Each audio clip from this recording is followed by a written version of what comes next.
ঘুমানোর আগে বিসমিল্লাহ বলে লাইটটা অফ করবেন, বিছানাটা বিসমিল্লাহ বলে ছাড়বেন, ঠিক আছে? ওয়াশরুম থেকে পারলে উজু করে আসবেন। মশারি দিচ্ছেন, লাইটস অফ করছেন, পাত্র যেগুলো আছে সেগুলো একটু ঠেকে রাখবেন বিসমিল্লাহ বলে, দরজা লাগাবেন বিসমিল্লাহ বলে।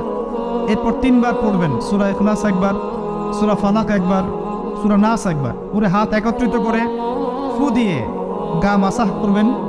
এই কাজটা 3 বার করবেন।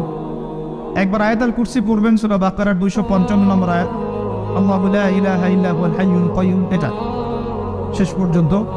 এরপর সূরা বাকারার শেষের 3টা আয়াত পড়বেন, লিল্লাহি মা ফিস সামাওয়াতি, এখান থেকে ফানসুরনা আলাল কওমিল কাফিরিন পর্যন্ত।